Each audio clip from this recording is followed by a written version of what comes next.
Hello, everyone. This is JT Keating, the Vice President of Product Strategy here at Zimperium. I'd like to welcome you to another webinar.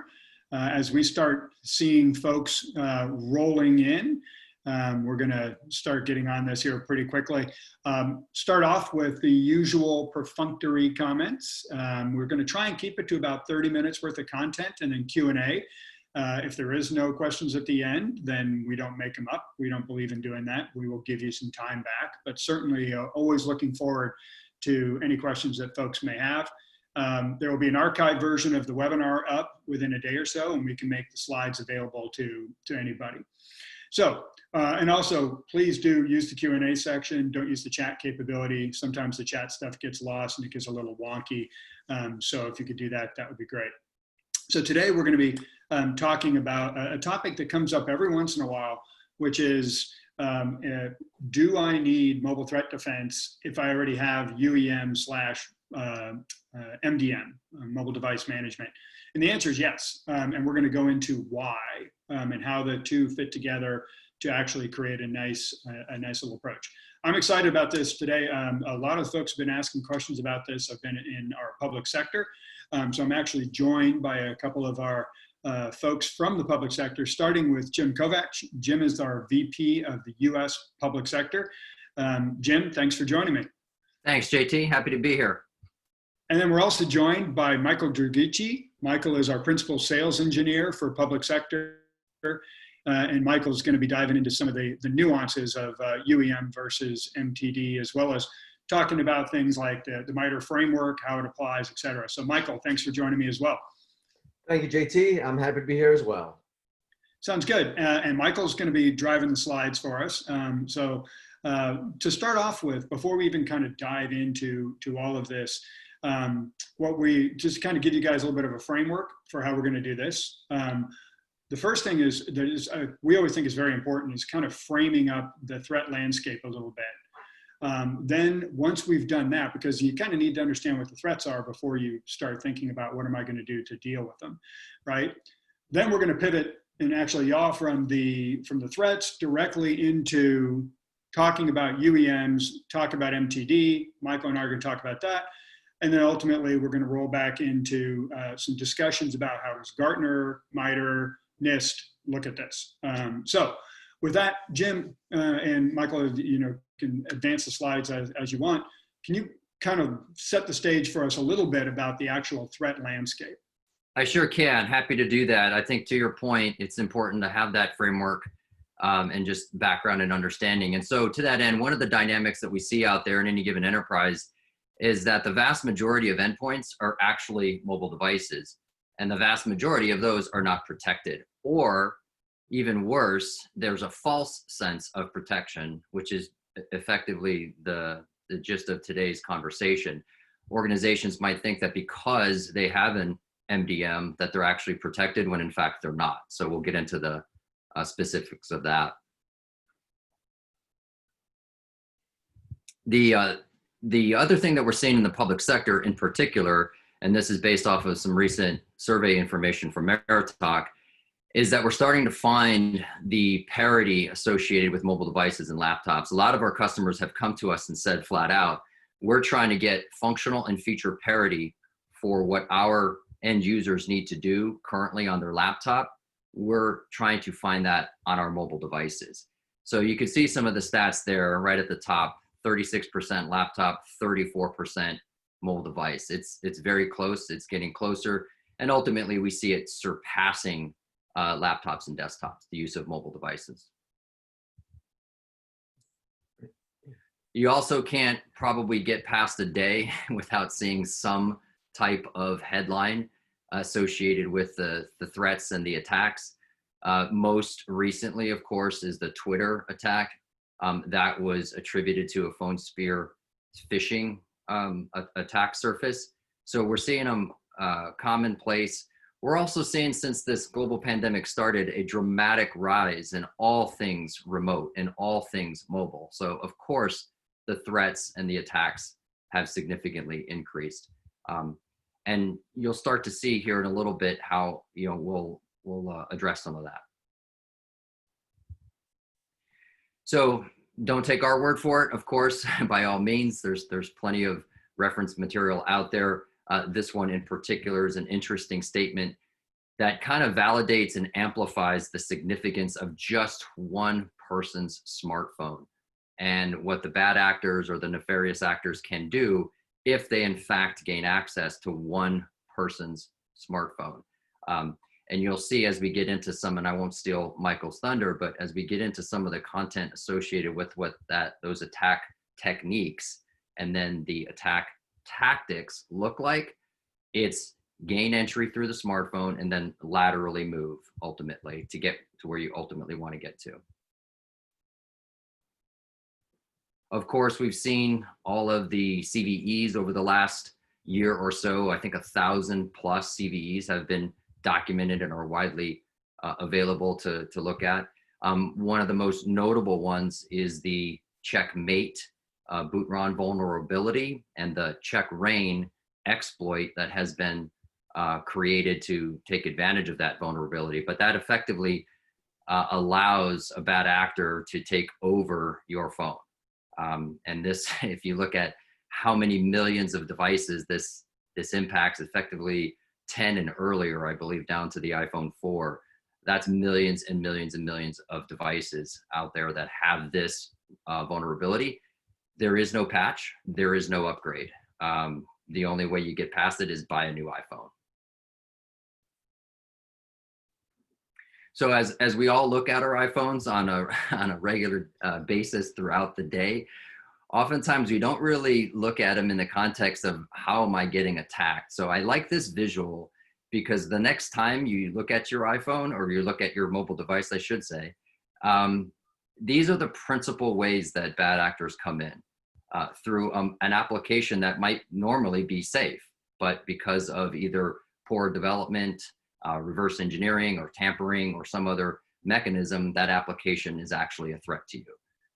If you're sitting in a coffee shop, you might think that the guest Wi-Fi that pops up on your phone is safe. So you click on it when in fact it could very well be a rogue Wi-Fi. You would have no way of knowing this. So we're all out there innocently interacting with our mobile devices, but in fact we could be interacting with bad actors.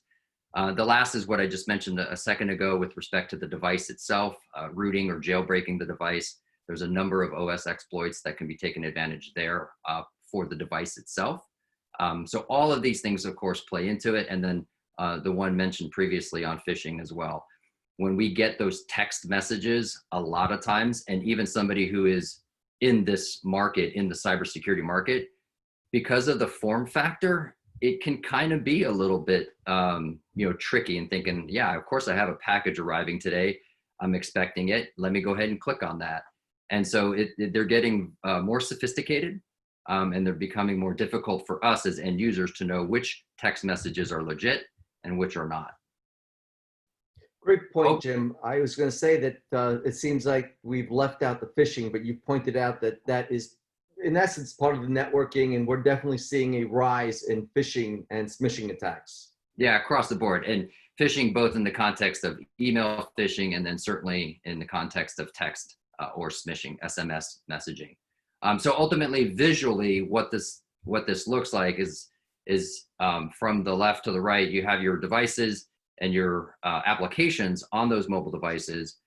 The bad actor takes one or several of those threat approaches or threat vectors, ultimately to gain access to information or assets or network infrastructure at your organization. So JT, does that kind of frame up a little bit of the backdrop there and the context? Yeah, no, I thought that was great. And like you said, there isn't a day that goes by where there isn't something about some part of this, whether it was Twitter or TikTok. I mean, you just kind of run through the gamut. And in consistent storytelling fashion, as folks are going to hear when you go through this webinar, there's always, we're going to tell you what we're going to tell you. We're going to tell you, and then we're going to tell you what we told you, because that's the way you tell stories. That theme that Jim started to tee up of the parity between traditional and mobile applies to every part of this. Michael's going to be talking about how that applies to management, how it applies to security.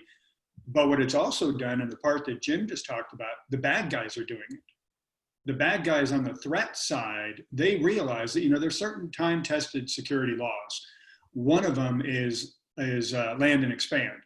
These guys don't have to break into Fort Knox. They just need to take over a device of somebody that's out there connecting to random Wi-Fi's and walk into Fort Knox. So right now, with 60% of those endpoints, as Jim was talking about, being mobile, the bad guys know it too. And so when the bad guys have their attack portfolio, they're also balancing, how do I balance into mobile in addition to traditional endpoints? So that theme of parity, I think, is going to continue. So now, Michael, the topic of the webinar, complementing UEM and MTD, now that we have an understanding of the threats that are out there, brand new set of threats, the whole emerging world, including, as you guys were just talking about, mobile phishing, which is a real issue, especially in COVID. Kind of where do we go from there? How do you start to set up the complementary nature of UEM and MTD? Yeah, actually, great question, but I think I want to take one step back and do a level set. One of the things that myself and my sales associates have been realizing is a misunderstanding is really what this webinar is about. The question has always, well, I already have an MDM, so what is an MTD? And that's really what this is about. And so we're going to go into the level setting aspect of this. Mm-hmm. And so when I sat down to try to put this together, I figured I like to do comparisons. So what's a great comparison? Didn't take me long to figure that out. 20 years ago, or let's get 30 years ago, we had, and we still do, have laptops and desktops. But IT had to figure out a way of managing those devices. Hence, we created, or someone was smart enough to create, a configuration manager. And it did patch management, as you can see, software distribution. It gave hardware and software inventory that was going on a device. And I got to tell you that when I was growing up and going into the IT field, Big Fix was the big kahuna. Nowadays, you have SolarWinds, and of course, Microsoft's in the fray. So what is an MDM? Well, I really just told you what an MDM is, only that I framed it around a configuration manager. At the highest level, or the best way to think of it, is the MDM or UEM or EUM, what it's doing is managing devices. It is giving the IT organization, the security side, the IT side, an understanding of what apps are on there. It's giving an understanding of who has the device, maybe even where the device is. And if you can see down below, some of the popular MDM or UEMs are Mobile Iron, VMware, and of course, Microsoft. Now, what's been going on is a shift in the industry, and you'll see that in a little bit of Mobile Iron. You could see a little bit in VMware, and certainly with Microsoft. And that is what Microsoft has done is taken their Intune platform that manages mobile devices and their configuration manager that manages laptops and desktops, merge them into one, calling it System Center Endpoint Protection. Now that is the shift because they're all endpoints. It's basically managing what's on the fringes of the environment. So now that we have an understanding of what the MDM is and the comparison, where does that leave us with an MTD? Why do I need an MTD? Or more importantly, what is an MTD? So again, a frame of comparison. We all have, most of the enterprises that I walk into have an EDR solution, which is called an endpoint detection and remediation. I like to call it a fancy word for combining something and jacking it up with steroids. And by that I mean, not to belittle these companies, and they have a great solution, but they analyze data to identify threats and patterns using more than likely machine learning. And all of the high-rated endpoint detection and remediation use some sort of machine learning on the endpoints and in the cloud. And they're detecting patterns and correlating that and trying to give you a sense of, hey, you're being attacked. raising up the red warning flags, and maybe even remediating that. Okay, Michael, so now that I know what an endpoint detection remediation is, basic level, what's an MTD? Well, here we go again. I just told you. Essentially, a good MTD will use machine learning. It will probably use it on the device so it can be disconnected, but it can use it in the cloud as well. But the important part is that it does malware detection. Certainly, it has to do phishing detection, because we just heard Jim talk about some of the challenges that we're seeing. And it can do device and network detections. And in most cases, some good MTD can do its own remediation and naturally tie into an MDM. So, high level of an MDM is about enrollment. It's about pushing profiles. It's about creating an environment that is managed by the IT organization. They're going to put a policy that requires you to use a VPN. It will push a policy that automatically configures that device to connect to the access point in the environment, making your life easy. It will push down the policy or setting that forces you to use your fingerprint or a, God knows, 12, 14 character passcode on that device. I've got a friend that's an attorney, and that IT infrastructure forces them to do 12 to 14 passcodes, and him and I always joke about that. On an iPhone, it's kind of challenging. And then, of course, you have your corporate app store. And that is the second icon that usually comes in after you install the MDM component that allows you to install automatically, maybe Word, you get Excel, and then, maybe if you're in one or two organizations, it'll force TikTok on you. Yeah, I'm just kidding. You wouldn't want to have that on your device. Anyway, so where does that lead me? Well, let's do a quick pivot here. Jim has talked about parity, and JT has talked about parity. Oh, hold on one second. Nothing like Alexa hearing her name and deciding talking to me about that. So parity. 20 years, 30 years ago, MITRE came out, and they created this MITRE attack framework for laptops and desktops. And it contains something like, I'd say about 250 different techniques on how to attack the laptops and desktops. Well, a couple of years ago, MITRE did the same thing. It took the adversarial tactics and techniques that they knew that occurred on the laptops and desktops, and essentially, I would say, let's call it watered down, because ironically, while there's a lot of parity between the laptop and desktop, there's still, the mobile device is still growing. So we're looking at about 19 different tactics as opposed to 250. However, or excuse me, techniques. However, let's not belittle that. These 19 techniques are going to get you. They're going to come in and take over. And by that, they being the attackers. So where does the MDM fit in all this? You're told that you must have an MDM, but the MDM manages the device, much like you wouldn't rely on your big fix to secure and protect against the MITRE attack framework. Well, you shouldn't just rely on the MDM to do that as well. And here's a showing of what that looks like. Don't worry, I've got one that covers the MTD after we hear from JT. For now, understand that the MDM is there to manage the device. It is there to help the users understand or be able to use their device a little easier. It's not a security tool. It is simply a management tool. And if you look at some MITRE attack framework, it's about management, not about protection and detection. So, MDM and MTD. If I look at a side-by-side comparison, what do you have? Allow compliant devices to connect to the corporate enterprise. Get your email, apps, your data might be segregated. You have the ability to create a VPN so you can talk securely to the network or to the infrastructure. And you can have sometimes a secure container. All right, that didn't sound anything like security.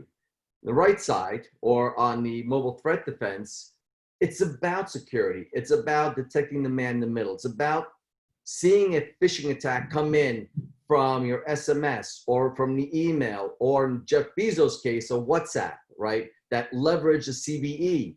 It's about analyzing apps. It's about understanding what on that device can be exploitable and detecting for that.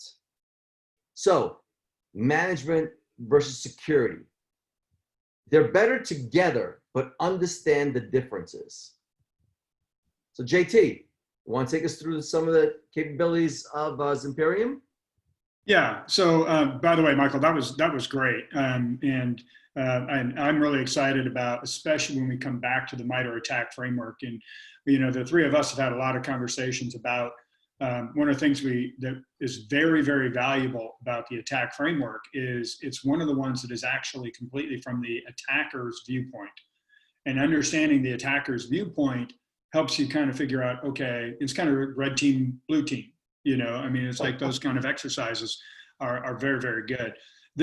These webinars are never intended to be a product pitch, but it helps to understand a little bit about our solution and how it integrates in and provides some value directly with UEM. So I'm just going to run you through 2 quick slides on the product and then come back to a slightly more granular view behind what Michael was just talking about of best tool for the best job. So Jim had talked about the fact that there's these 4 attack vectors: device attacks, network attacks, phishing, and malicious apps. We know that bad guys are very good at what they do. We know that smartphones are very stupid in one particular area, and that is the phone introduces itself to the network, not the other way around.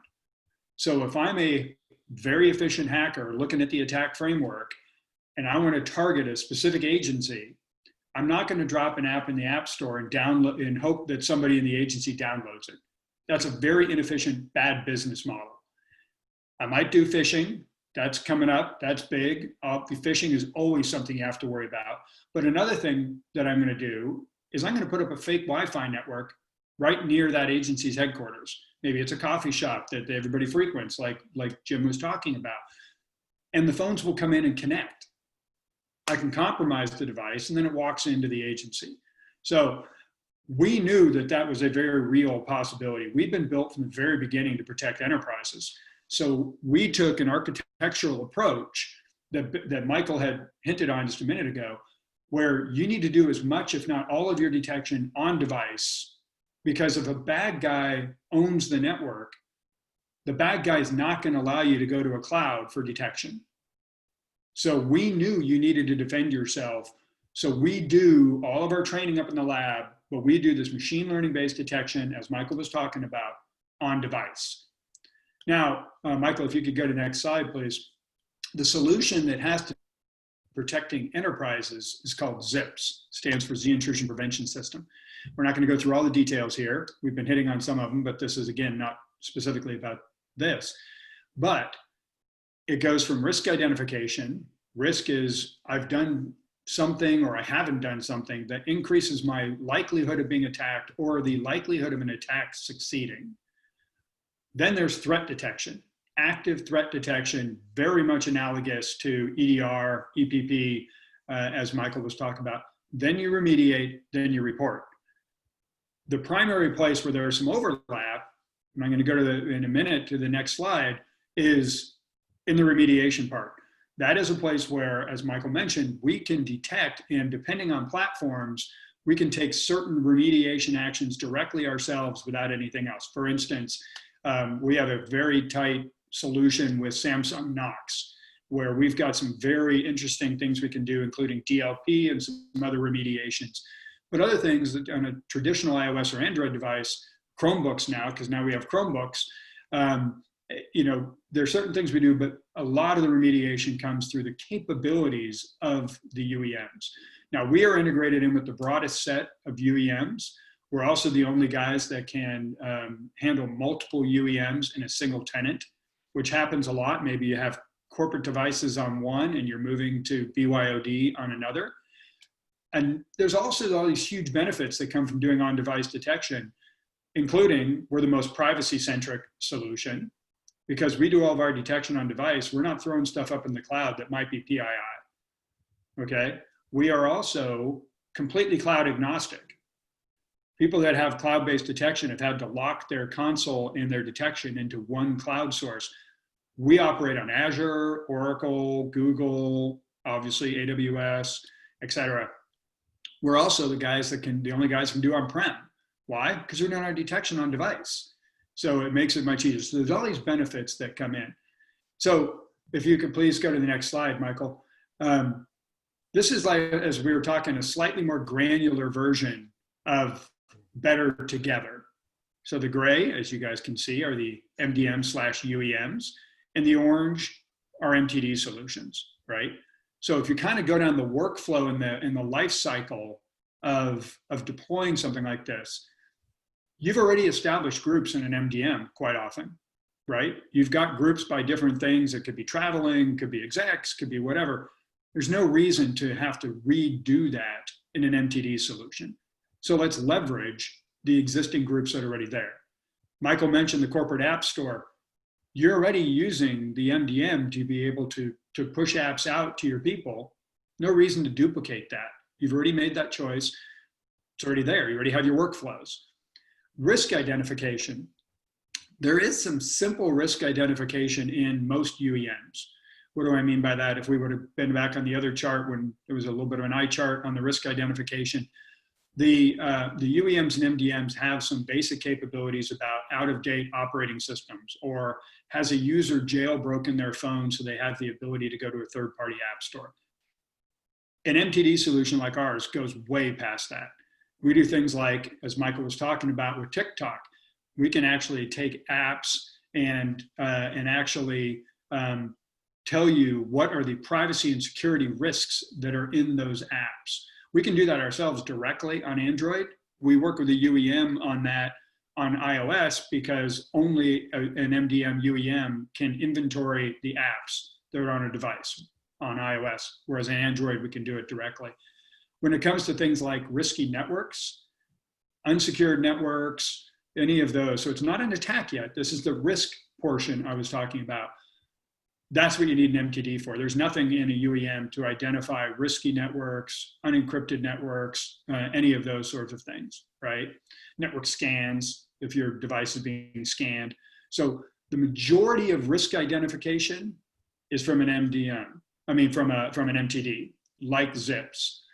When you get down to attack identification, it's almost 100% MTD. The only reason that there's a little on there is exactly what I was just talking about, which is on iOS, in order to determine if there are malicious apps on iOS, only an MDM can actually harvest those off of an iOS device. So we work together, because the reality is they can harvest the apps. They can't tell you if they're malicious, just like they can harvest the apps, but they can't tell you if there's any risks like the TikTok types. And then when we get down to the tail end, okay, now we've identified stuff, who's going to remediate it?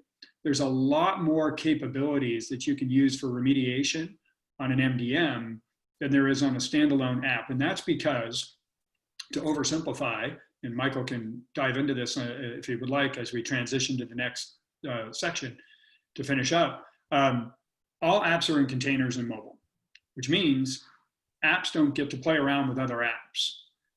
But Apple and Google realized that the only way that these devices could be used in an enterprise or a government setting was some app needed to have superpowers.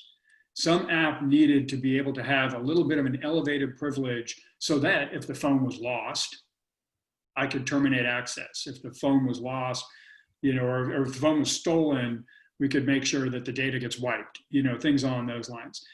That one Uber app is usually an MDM. You can only have one per device that can have some of those capabilities. That's why an MDM has some additional remediation capabilities that a standalone app like an MTD solution would have. Again, exception to that being Zips for Samsung Knox, where we're actually working with the handset manufacturer and getting detailed and further down into things. So with that, Michael, let's pivot back over to you, and let's finish up with, consistent with what Jim started a little while ago, don't just listen to us when he was talking about Apple and Apple talking about some of these things. Let's talk about some of the other guys that everybody always listens to, Gartner, NIST, and back to your MITRE framework to finish up. Yeah, well, thank you very much, JT. You are correct. Don't just take our word for it. Look at what everyone else is doing. What's the world looking like? What are people saying? And if we're looking at what people are saying, I'm going to work backwards here. Look at NIST. NIST has now identified the fact that MDM is not enough. They've put out their, and I believe that it should be out this week, the final version of the 800.124 about the mobile security guidelines, essentially stating that there is a need for MTD, that it's not enough to have an MDM. If you look upwards and look at the nice little chart there, again, think about parity or even a better together story. Or look at our comparison with laptops and desktops. You could never, your IT organization or you as a CISO would never consider letting a laptop walk out the door without having some sort of security on that device. You would never let that laptop go without having a firewall or some sort of solution that can detect malware or phishing. But you want to do that with your mobile devices. Why? They're as powerful as a laptop. And in certain cases, they're even more powerful depending on how old that laptop is. And God knows we know the government. But here's what Gartner's saying. You've got your client management, you've got your endpoint protections and detections. Well, now you need to do that for your mobile devices. The unified endpoint management, which is also an MDM, is managing the device. You now need to step it up and add the mobile threat defense. Now, what does that mean? Where does that bring us? Let's bring it down here. Let's look at the MITRE attack framework. Let's look at this from the attacker's perspective. Let's look at the better together story, right? Because that's what this is really about. We now have come full circle in this webinar. We've looked at the MDM and what it can do, which is essentially manage, looked at MTD and what does it do? And it looks for the adversaries. It looks to detect the bad stuff. But what does that look like in the attack framework model? Well, here's our MDM. Nothing's changed. And now let's overlay our MDM and MTD story. And this is what you get. And ironically there, you can see that the two solutions together bring MITRE attack framework almost or completely wipes it out. There are a couple of variables over there, but in the end, you're now strengthening your weakest endpoint. Jim or JT, anything to add as a last comment? Jim? I would just say to your last point, which is your weakest endpoint, also, again, by all indications of the market, is ultimately the endpoint. It's where we're all headed. Again, back to my comment about a lot of our customers are saying we want functional and feature parity on our mobile devices. So the mobile device is becoming the endpoint, and in many organizations, it already is. Yeah, no, I agree completely. And by the way, as we wrap up these comments, we're at the end of the presentation. So if anybody does have any questions, now is the right time to put it in there. So, I mean, for me, guys, I think the thing that is absolutely the theme across this whole thing, once again, is that parity side, right? And if you think about it throughout, the bad guys are now creating things. And by the way, Lazarus Group, they're doing Android malware. And everybody in the public sector should know about the Lazarus Group, WannaCry and everything like that. So guys, I mean, we just know it. It's out there. So there's parity there. Then you start coming into management, and unified endpoint management has come together to have parity on mobile and traditional. Now we're heading towards a unified endpoint security story, where it's like I need to be able to have, whether it's with an XDR or whatever the case may be, like Workspace ONE Intelligence or Microsoft Sentinel, we need to have unified endpoint security across these capabilities. And then even carrying the theme out all the way, the people that are observing this market are putting these things at parity. Gartner, NIST, MITRE. I mean, so that is the way it is. And Michael, I think the way you summarized it is a perfect place to end, because I don't see any questions coming in. Like I said, we're not going to make them up. And if anybody has questions, they can, clearly reach out to us at sales@zimperium.com or info@zimperium.com. But the simple way you just said it, when you said, not that you're simple, but the way you said it was simple. Just want to be clear, but is you would never let somebody walk out with a laptop that didn't have protection on it. Why would you do it differently on a mobile device? And I would actually say it's even worse on a mobile device, because the user is the admin on a mobile device. So the person that strikes fear in the hearts of mortal men when they're security people, when they were inside of protected corporate networks, human beings are now the admin. And they're the ones that are out there deciding when they're going to upgrade. They're going to decide what networks to connect to. They're going to decide what apps to put on it. It's like a disaster. You have to do something to be able to monitor, have visibility, and take action. And that's where the combination of the two better together really comes in. Agreed. One last story is I was one of our clients originally when we were going through the scoping and they finally purchased. One of the comments he said to me is, he held up his device, he goes, people are afraid to go on places on their laptops, but these devices, and held up his iPhone, person would go to, and I won't put the websites that he was saying, but they would go to there because they know that no one could ever find out. And that's their concern, is because when you go to certain websites, those are the sites that they're more afraid of, that can have a virus or an attack that would, exfiltrate data from that device. Anyway. Yeah, no, absolutely. By the way, we did have one question that I'm just going to address very quickly and then wrap it up. We did have one person that came in and asked whether or not our solution addresses IoT environments. We have actually done multiple proof of concepts in IoT. It's a great question, by the way, because IoT infrastructures are quite often very similar to mobile. They're closed operating systems. Apps, again, are completely containerized, or maybe a singular app per device. So we've done multiple proof of concepts, but we don't have anything that's generally available today. That's a broad market and an emerging market.